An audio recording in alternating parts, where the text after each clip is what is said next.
Shalom. The Olympics are now over for 2008. We're on to London 2012. Are there spiritual lessons, life lessons to be learned from what happened in the Olympics? Of course there are. It's interesting to me that the Torah portions, Ekev and Re'eh, were the two main Torah portions of the Olympic Games, and both of them talk about how God took you the long way, took our ancestors the long way from Egypt to Israel, 40 years instead of 11 days, as a test. And in Re'eh, which we just have this coming Shabbat, it says to test you to see if you indeed love the Lord your God. Testing is a huge part of our life and of the ideas of the Torah. In fact, the dramatic Torah reading from Genesis 22 we read on the second day of Rosh Hashanah begins by saying that God tested Abraham. And in fact, our sages said that Abraham experienced 10 different tests. And we all do. Moses had many tests. We all have tests. Perhaps the greatest display of testing that a human being has is during the Olympics. You think about these amazing athletes who are world-class athletes who spend every precious moment that they have for years and years and years trying to perfect their skills and then competing on the world stage against the best athletes from other countries to see who was the best in their particular sport. And they may have a minute or two, or in a basketball game, of course, longer, or certain games longer, to demonstrate their skill, and then it's over. And either they win the gold medal or the silver, the bronze, or they don't. And there's some very moments of great pathos and drama of the winners and the losers. I think about, for example, the woman who everyone said was going to win the gold medal in the 100 hurdles, and she ran the first 8 hurdles flawlessly. She had a big lead, and then she stumbled in the 9th out of 10 hurdles, and then she kind of stumbled into the finish line and didn't win a gold. Her reaction was, she was stunned, obviously. You could see the pain and the disbelief, and then she said, but you have to get up and continue on. And then I think she won another medal after that, but you could see the angst of it, but she said you have to keep going on.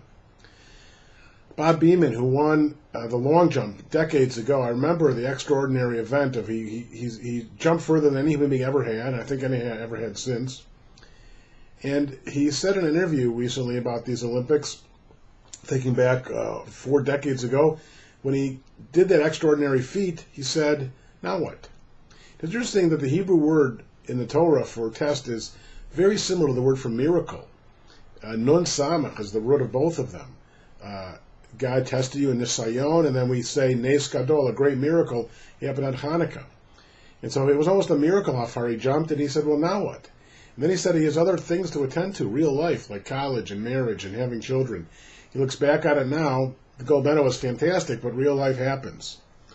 Or the young athlete in an interview who said, her father said to her, athlete, the life of an athlete is short, so appreciate every moment.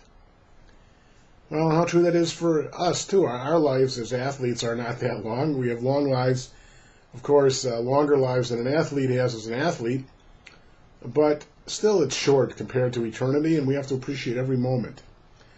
But think about the amazing feat about the mile run. I know it's in meters at the Olympics, but how scientists said it was impossible for a human being to run a mile in under 4 minutes. It couldn't be done. But Roger Bannister didn't pay attention to that, and he ran a mile in under 4 minutes. And then in the decade following that, over 300 people did the same thing, because they didn't listen to people saying you can't do it.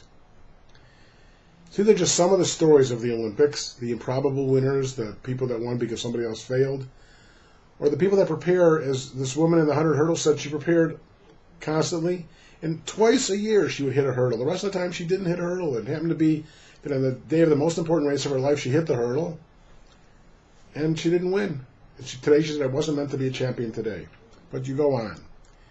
And so those are some of the, I think, the powerful messages out of these Olympics. Very full of human drama, but life goes on. And in the same portion, there are lessons to be learned that I think put this all in perspective. In Parshat Ekev, we have one of the most famous phrases of all time, man does not live by bread alone, but by what comes out of, man lives by what comes out of the mouth of God.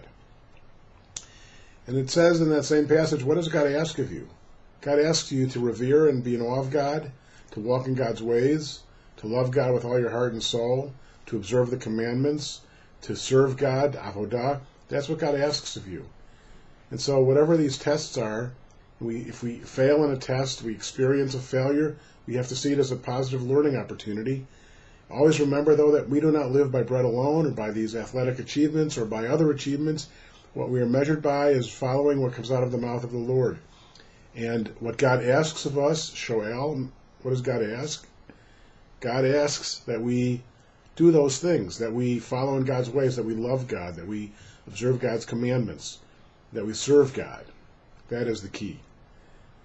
So the Olympic Games are over. Some people won, some people lost. People gave it their best.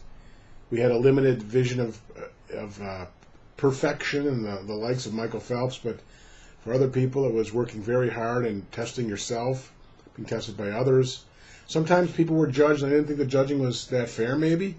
Well, that's what sometimes happens in life. Some things were not objective. Perhaps they're human error, human eye, had to judge people's performance and award them medals. The question is, what do we do with all those, and how do we react to that, and how do we overcome it, and how do we meet those challenges?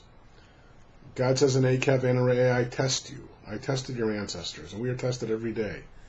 The question is, every day, do we react in that way by being in awe of God and revering God, of serving God and walking in God's ways and loving God with all our hearts and souls?